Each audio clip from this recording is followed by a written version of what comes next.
রাখা। যখনই আপনি নিজে নিজে গুনাহ থেকে নিজেকে সরে রাখতে পারবেন, তখন মনে করবেন যে আপনার ইবাদতগুলো কবুল হয়ে যাচ্ছে।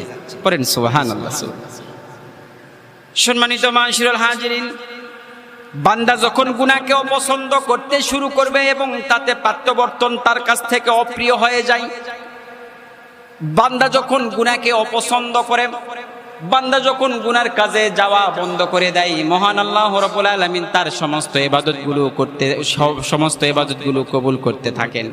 সমস্ত ইবাদত, যে আমার এই বান্দাটি আগে খারাপ কাজ করত কিন্তু এখন বন্ধ করে দিয়েছে, তার মানে এর সমস্ত ইবাদতগুলো আল্লাহর কাছে গ্রহণযোগ্যতা পাচ্ছে।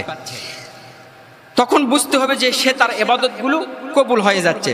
যদি কোনো মানুষের বিগত দিনের গুনাহগুলো, আমার ইবাদতগুলো কবুল হচ্ছে কিনা এটা কিভাবে বুঝবেন? যদি কোনো ইমানদারের বিগত গুনাহ সম্পর্কে বেশি চিন্তায় মাথায় আসে, বিগত যে গুনাহ আপনি করেছেন সেই গুনাহ নিয়ে সেই গুনাহগুলো যদি আপনাকে চিন্তার মধ্যে ফেলে দেয়, তাহলে আপনাকে মনে করতে হবে যে আপনার ইবাদত আল্লাহ কবুল করছেন। পড়েন সুবহানাল্লাহ। কথাটা খুব সহজে ফয়জাবাদ মসজিদে বসে থেকে শুনছেন, আমি বলছি আপনারা শুনছেন। এই কথাটার ওজন প্রচুর পরিমাণ ওজন এই কথাটার। যখন আপনাকে বিগত গুনাহ টেনশনের মধ্যে ফেলবে, যে জীবনে অনেক খারাপ কাজ করেছি, কেন করেছি এগুলো, যখনই আপনাকে বিগত গুনাহ নিয়ে টেনশনে আপনি একটু মাঝে মাঝে মানে অস্থিরতা অবলম্বন করবেন, তখনই দেখবেন যে এখন যে ইবাদতগুলো করছি, আল্লাহ এই ইবাদতগুলো কবুল করার কারণে পেছনের গুনাহগুলো আমাকে খোঁচা মারছে। সম্মানিত হাজিরিন, এবার বলা হচ্ছে কোন ব্যক্তির ইবাদতগুলো কবুল হচ্ছে। ও গো বান্দারা, তোমরা শোনো, যখন বিগত গুনাহ নিয়ে, বিগত পাপ নিয়ে, বিগত পাপের আফসোস অন্তরের মধ্যে তুফান নিয়ে আসে,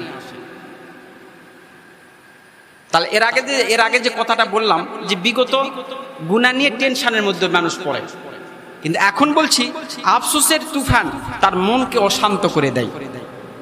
আপনি এমন একটি জীবনে গুনাহ করেছেন পিছনে, যেটা ওই টেনশনে আপনাকে আর কিছুই ভালো লাগে না,